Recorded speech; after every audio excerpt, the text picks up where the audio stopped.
Okay, so today I want to talk to you about the basics about Shakespearean sonnets and iambic pentameter. We studied Hamlet extensively last semester, so you're very familiar with Shakespeare and his language, and we spoke occasionally about iambic pentameter in the course of studying Hamlet.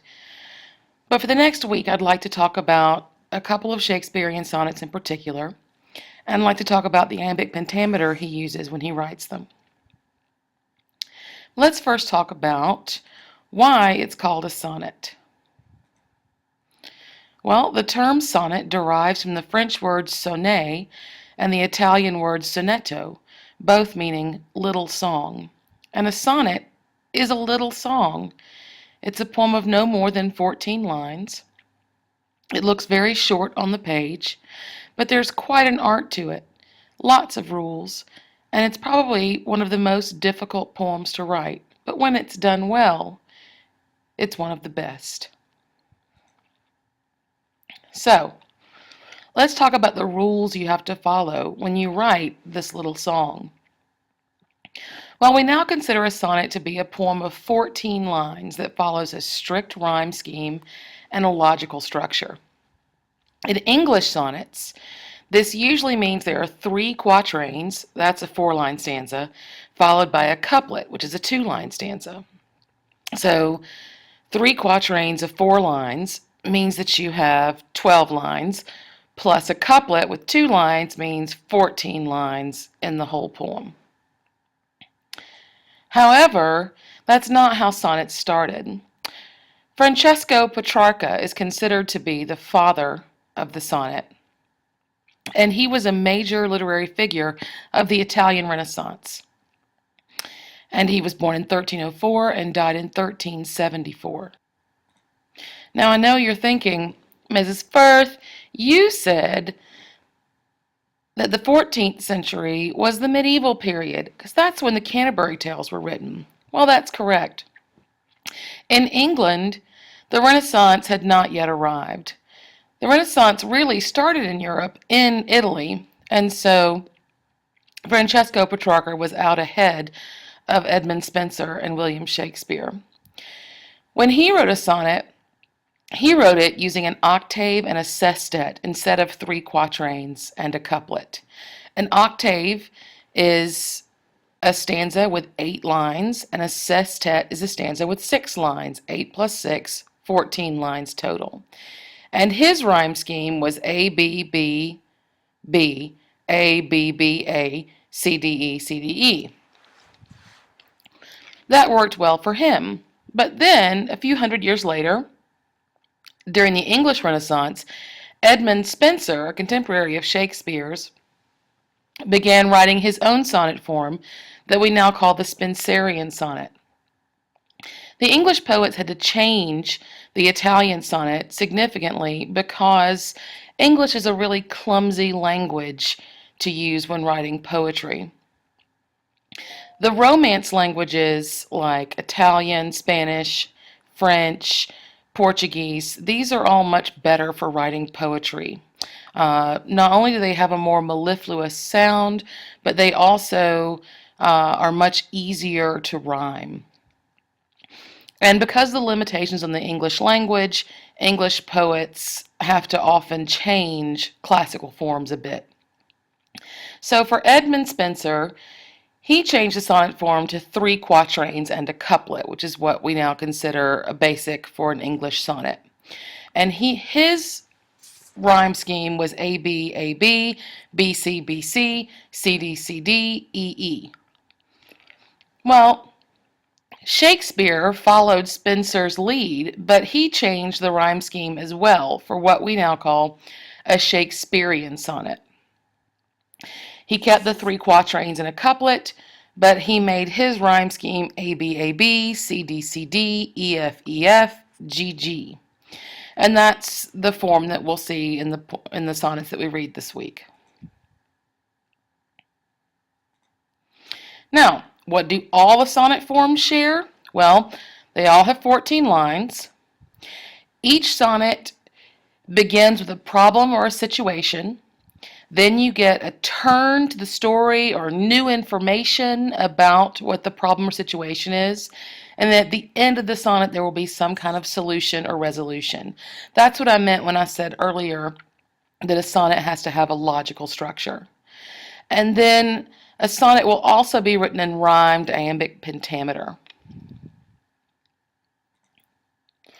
What is iambic pentameter? We've talked about this a bit with Hamlet last semester, but let's review. Iambic pentameter is a type of meter that is used in poetry and drama. That rhythm is measured in small groups of syllables. These small groups of syllables are called feet. And the word iambic describes the type of foot that is used in iambic pentameter, and the word pentameter indicates that a line has 5 of these feet.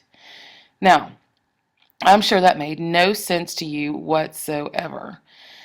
Let's talk about it in terms of Garageband. Wait, all right, hang on. Let me go into my Garageband on, I'm doing this wrong. Here we go. I know it's on here somewhere. All right, Garageband, it's coming. Here we go.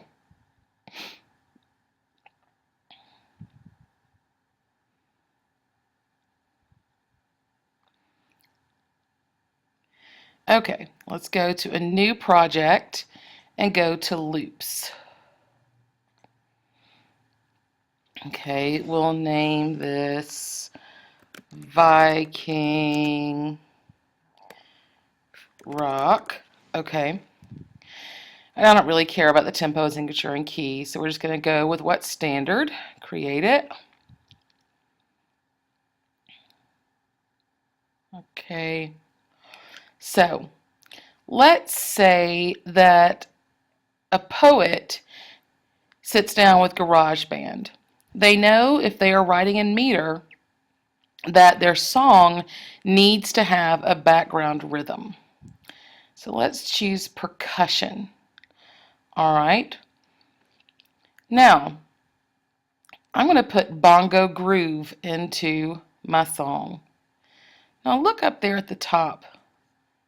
Bongo groove is a fairly short little loop, but it can play over and over again.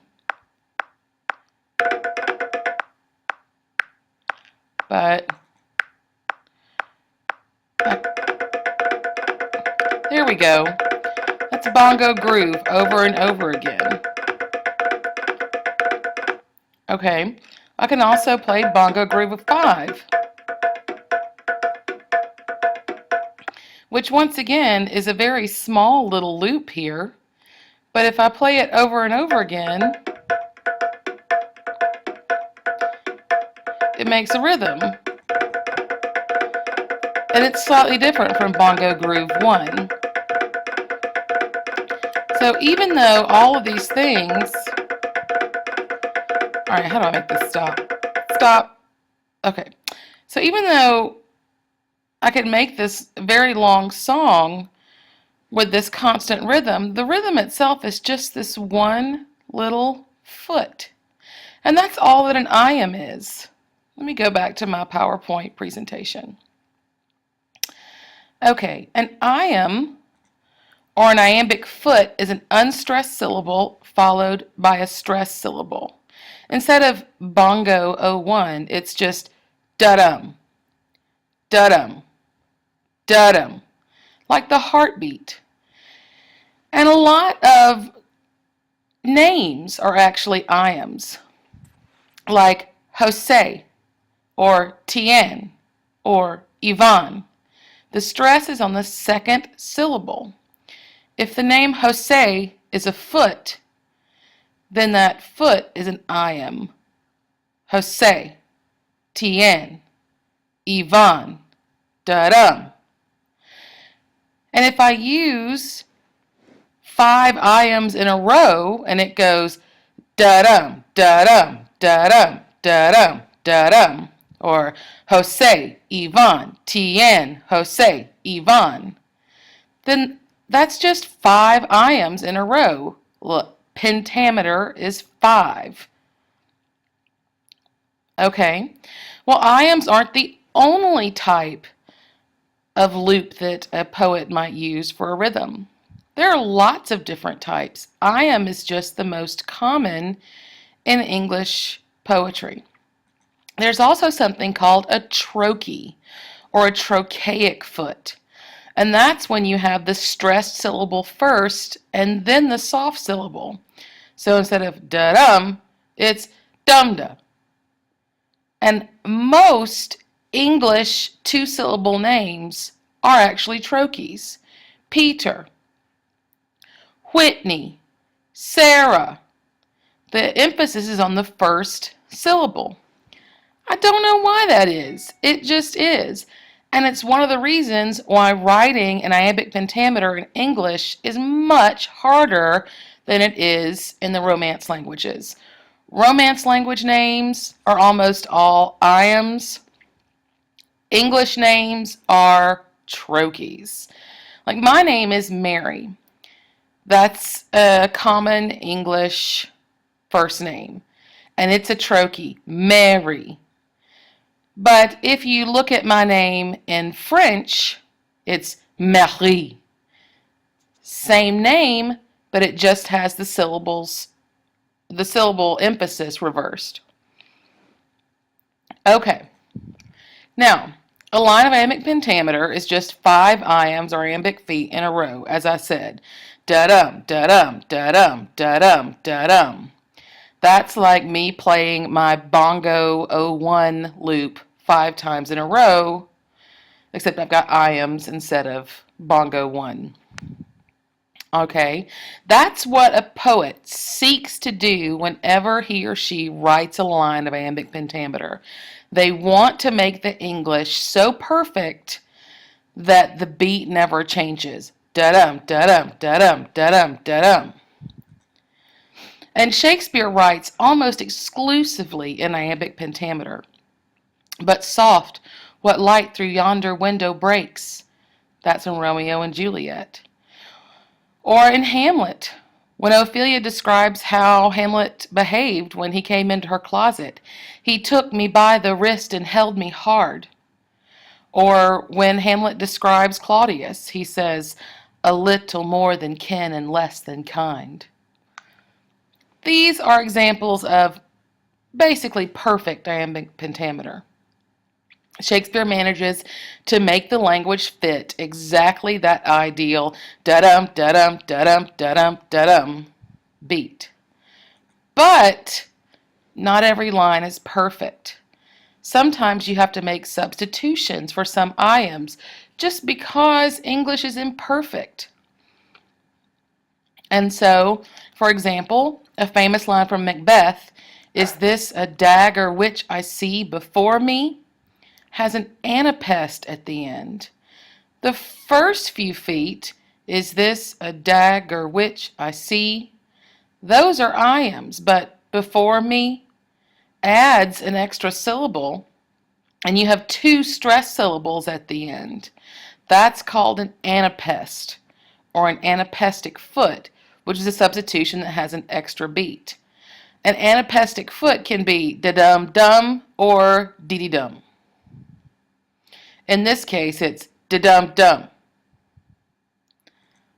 Sometimes a line of iambic pentameter might even have more than one substitution. For example, this famous line from Hamlet, "To be or not to be, that is the question."